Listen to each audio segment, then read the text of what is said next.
менің тұрақты көрермендерім. Міне біз мұғалімдікпен қатар, мұғалім деген жан-жақты болу керек деп есептелінеді. Сондықтан біз бос уақыттарымызда, вақытымызды босқа кетірмей, оқушыларымызбен тоғызқұмалақ ойнаймыз. Соның бір көрінісінен сіздерге бүгін бір кім менің каналыма әлі жазылған жоқ, міндетті түрде подписаться батырмасын басып, менің каналыма тіркелуді ұмытпаңыздар. Ал ендеше бастайық. Тоғызқұмалақ. Әр яшыққа 9-9-дан тас саламыз.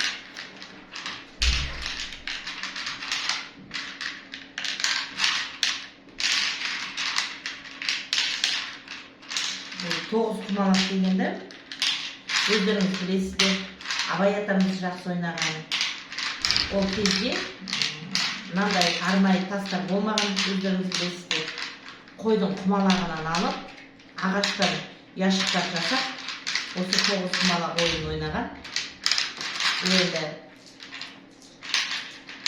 өте керемет жақсы ойынның түрі.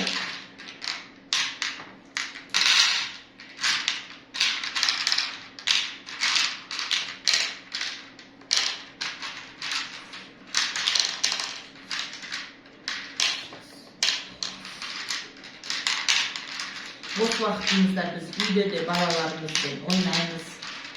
Бүгін біз оқушылармен ойнап жатырмыз. Әрбір уақытымызды тиімді пайдалануға тырысамыз. Пайдалы пайдалануға уақытымызды босқа өткізбей, бүгін бір міне оқушымен ойнауға жақсы бір сәт түсті.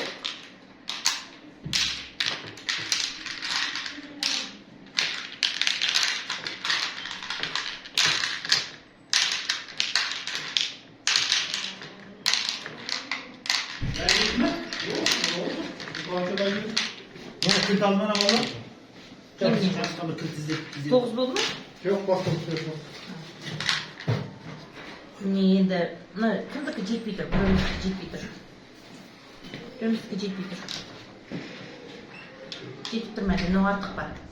Барлығы яшыққа 9-дан бөліп алдық. Мынау артық екен. 3 тас артық. Енді мына екі арнайы тас, бұл енді тұздық ашқан кезде саламыз. Ал енді оқушы екеуміздің қайсымыз бастайды екенбіз көрейік. Мен бастайды екен, Женька? Мен бастайды. Ал енді осы, көбіне осы 7-ден бастағандар жақсы жеңіске жетеді деп есептелініп жатады кейде. Сезімді жеңілі, ендігі жүрсеңгі.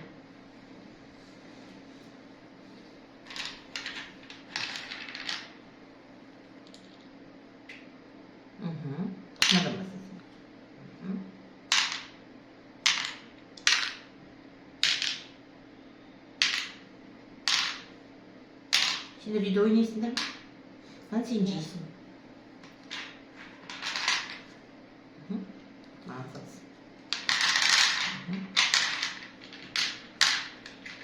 Енді өздеріңіз білесіздер, тұздық ашу деген, ол егерде тас, мына жерде 2 тас болса, мен оны қазір 3-ші тас қылып ашатын болсам егер, ол тұздық болып есептеледі. Одан кейін 1-ден тұздық ашылады, 9-дан тұздық ашылмайды. Сосын, мысалы, 8-ге қарама-қарсы тұздық ашылмайды. Кімнің тасы тез бітеді, енді болашақта егер сіздерді қызықтырған болатын болсақ, біз осы тоғызқұмалақ ойын әдіс-тәсілдерін көрсетуге дайынбыз сіздерге. Бүгінше жай осы бір ойынның түрін көрсетейік деп жатырмыз. Әрқашан санап отырамыз, иә? Мысалы, мына 10. Мысалы, міне қарсыластың, мынау жабық тұр. Қарсыластың несі жабық тұр. Мысалы, менде мынау жабық тұр, мынау ашық тұр. Жүк тастар мен тақ тастарға байланысты жүргізіліп жатады. Сондықтан мен енді мынау тасымды алып, арай жүрісімді жалғастырамын.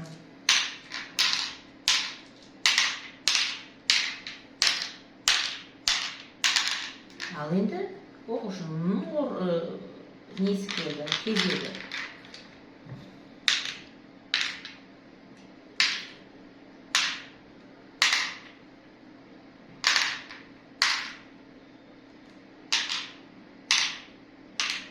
Сен мынаны жейсің. Мынаны жейсің, мында бір біреу түсіп кетті. Дұрыс. Осылай енді ойынның түрі жалғаса береді. Кім тезірек тасын бітіртетін болса, сол жеңіліске ұшырайды, оны өздеріңіз білесіздер. Егер де осындай тоғызқұмалақ сіздерге қызықты болатын болса, бізде болашақта сіздерге үйретуге, немесе сіздермен бөлісуге, комментарияларыңызға жазуға болады. Мүмкін іштеріңізде өте тамаша ойнайтындар бар шығар. Жаңа жолдарын бізге сіздер үйретіңіздер. Сіздермен видеоны бөліскен әрқашан Ардақ Әлбековна. Менің келесі видеомда бұдан да қызықты ойындармен, мұғалімге қажетті нәрселермен бөлісем деген ойдамын. Сау саламатта болыңыздар.